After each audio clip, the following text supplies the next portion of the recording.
తిరిగి BCN news కి స్వాగతం. కాకినాడ డిఎస్ఏ మైదానం వేదికగా జరుగుతున్న ఆర్మీ రిక్రూట్మెంట్ ర్యాలీని తెల్లవారుజామున ఆర్మీ అధికారులతో కలిసి జిల్లా కలెక్టర్ షణ్మోహన్ జెండా ఊపి ప్రారంభించారు. ఈ సందర్భంగా కలెక్టర్ మాట్లాడుతూ ఆగస్టు 20వ తేదీ వరకు జరిగే ఈ నియామక ర్యాలీ నిర్వహణకు అవసరమైన అన్ని ఏర్పాట్లు పూర్తి చేశామన్నారు. రాష్ట్ర వ్యాప్తంగా 12 జిల్లాల నుంచి సుమారుగా 10,000 మంది అభ్యర్థులు ఈ ర్యాలీలో పాల్గొంటారని ఆయన తెలిపారు. తొలి రోజు ఆర్మీ ర్యాలీలో అభ్యర్థులు పాల్గొన్నారని, వీరందరికీ శారీరక పరీక్షలు పూర్తయిన అనంతరం అర్హత సాధించిన వారికి బుధవారం మెడికల్ టెస్ట్ నిర్వహించడం జరుగుతుందని తెలిపారు.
దేవుడు అనుగ్రహిస్తే మళ్లీ రాజ్యసభకు వస్తానని గుంటూరు మాజీ ఎంపీ గల్లా జయదేవ్ స్పష్టం చేశారు.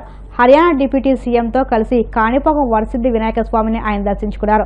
అనంతరం ఆయన మీడియాతో మాట్లాడుతూ తన అవసరం ఉంటే తప్పకుండా రాజ్యసభలో అడుగు పెడతానని, టీడీపీలో క్రియాశీలక పాత్ర పోషిస్తానని తెలిపారు. రాబోయే కాలంలో తెలుగుదేశంలో క్రియాశీలక పోషిస్తారని చాలా ఇది వస్తుంది సార్. మీరు ఏమి పోషిస్తారు సార్? దేవుడు ఏమనుకుంటే అది అట్లాగా సార్. మీ యొక్క అభిప్రాయం? దేవుడు ఏమనుకుంటే అది ఇంతవరకు దాని తప్ప ఇంకేమన్నా మళ్ళా రాపోతారా తెలుగుదేశం పార్టీ? చెప్తున్నాను, దేవుడు అనుకుంటే వస్తాను. Thank you. కాదు సార్, క్రియాశీలకంగా రాజకీయాలు రాజ్యసభ ఇంకా టైం ఉంది. లీడర్షిప్తో మాట్లాడుతున్నాను, చూద్దాం. అవసరం ఉంటే తప్పకుండా రాజ్యసభ నా అవసరం ఉంటే తప్పకుండా వస్తాను.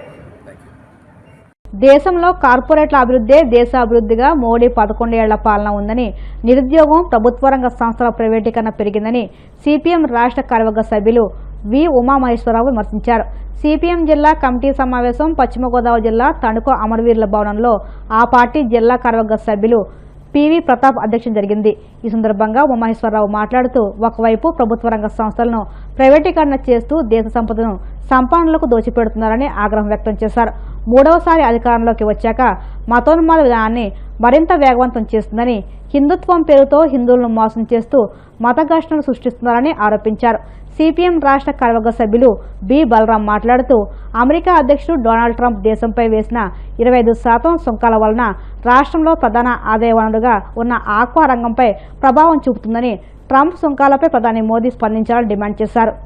ఈరోజు దేశంలో 11 సంవత్సరాల మోడీ పరిపాలనలో కార్పొరేటీకరణ వేగంగా అమలు జరుగుతుంది. పర్యవసానంగా దేశంలో అంతరాలు పెరిగినాయి. ఒకవైపున కార్పొరేట్ల యొక్క లాభాలు ఎప్పుడు ముద్దగా పెరుగుతున్నాయి. రెండవ వైపున వచ్చేటప్పటికీ సామాన్య ప్రజల యొక్క జీవితాలు అనేటటువంటి అల్లాకులుగా ఉంటున్నాయి.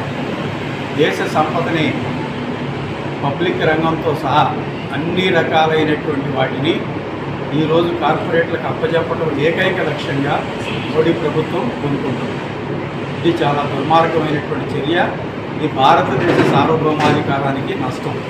అందులో రైల్వేలు ఉన్నాయి, ఎల్ఐసి ఉంది, బ్యాంకులు ఉన్నాయి.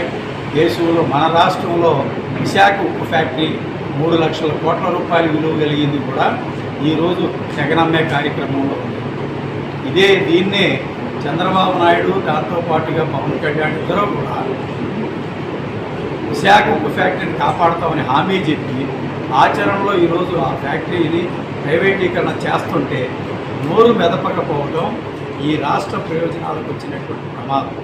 దీన్ని కాపాడుకోమని ప్రజానీకానికి విజ్ఞప్తి చేస్తున్నాం.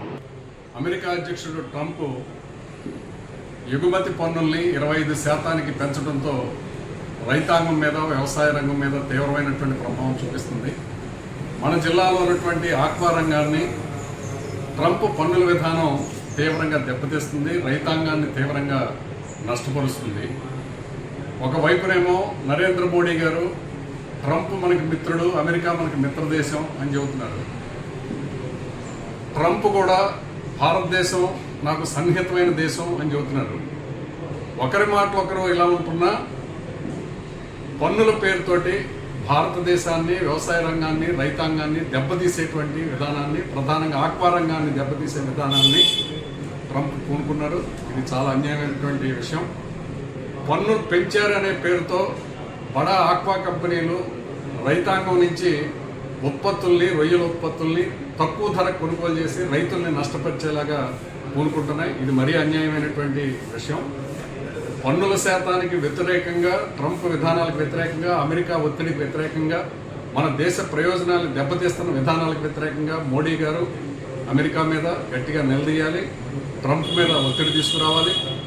మన రాష్ట్ర ముఖ్యమంత్రి గారు కానీ, ఉప ముఖ్యమంత్రి కానీ, ప్రధాన ప్రతిపక్ష నాయకుడు జగన్మోహన్ రెడ్డి గారు కానీ ఈ విషయాల మీద ఏమీ కూడా మాట్లాడకపోవటం అంటే రైతాంగానికి, వ్యవసాయ రంగానికి, ఆక్వా రంగానికి అన్యాయం చేయటమే. మరోవైపున బడా ఆక్వా ట్రేడర్లు కూడా పన్నులు పెంచితే రైతాంగం నుంచి సరైన ధర కొనుగోలు చేసి రైతాంగం, ఆక్వా రంగం నిలబడేలా చేసి వారు అమ్ముకునే దేశాల్లో ఆ రేటును పెంచుకుని అమ్ముకోవాలి తప్ప ట్రంప్ పన్నుల పేరుతో రైతాంగాన్ని దెబ్బతీయటం చాలా అన్యాయమైనటువంటి విషయం. ఏలూరు జిల్లా భీమడోలు మండలం పొలసానిపల్లి బిఆర్ అంబేద్కర్ గురుకులాన్ని ఉమ్మడి జిల్లా న్యాయ సేవాధికార సంస్థ కార్యదర్శి senior civil judge K Ratnaprasad సందర్శించారు. ఈ సందర్భంగా విద్యార్థులకు అందిస్తున్న సౌకర్యాలపై వివరాలు అడిగి తెలుసుకున్నారు. విద్యార్థులకు అందిస్తున్న ఆహార పదార్థాలను పరిశీలించారు. మరింత నాణ్యమైన పోషకాలను అందించే పదార్థాలను అందించాలని, విద్యార్థుల అభిరుచికి తగ్గట్టుగా అప్పుడప్పుడు మెనూలో మార్పులు తీసుకురావాలని సూచించారు. భోజనశాలలో ఫ్యాన్లు, లైట్ల సౌకర్యాలు సరిగా లేవని వాటిని రిపేర్ చేయించడానికి తగిన చర్యలు తీసుకోవాలని సూచించారు. అనంతరం విద్యార్థులతో ముఖాముఖి అయ్యి 15100 టోల్ ఫ్రీ నెంబర్ గురించి వివరించారు.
వార్తలు ముగించే ముందు ముఖ్యాంశాలు మరొక్కసారి.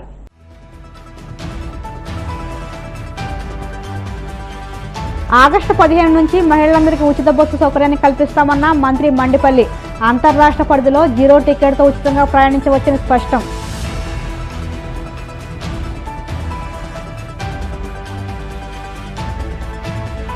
తిరుమల శ్రీవారిని దర్శించుకున్న మంత్రి కొలుసు పాదసారథి.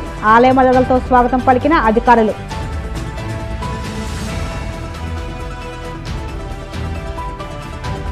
రాష్ట్రంలో కనీస ఎరువులను కూడా అందించలేని అసమర్థ ప్రభుత్వం ఇది. కూటమి సర్కారుపై మండిపడ్డ వైసీపీ అధికార ప్రతినిధి కైలే అనిల్ కుమార్. వాడపల్లి వెంకన్న ఆలయంలో ప్రత్యేక పూజలు. మంగళ వాయిద్యాల నడుమ శ్రీ స్వామి అమ్మవారికి మేల్కొల్పు సేవ, ఐశ్వర్యలక్ష్మి హోమం. ఈ వార్తలు ఇంతటితో సమాప్తం. మరిన్ని వార్తల కోసం BCN digital YouTube channel, Facebook పేజీని ఫాలో అవ్వండి. అప్డేట్ వార్తల కోసం ప్లీజ్ సబ్స్క్రైబ్.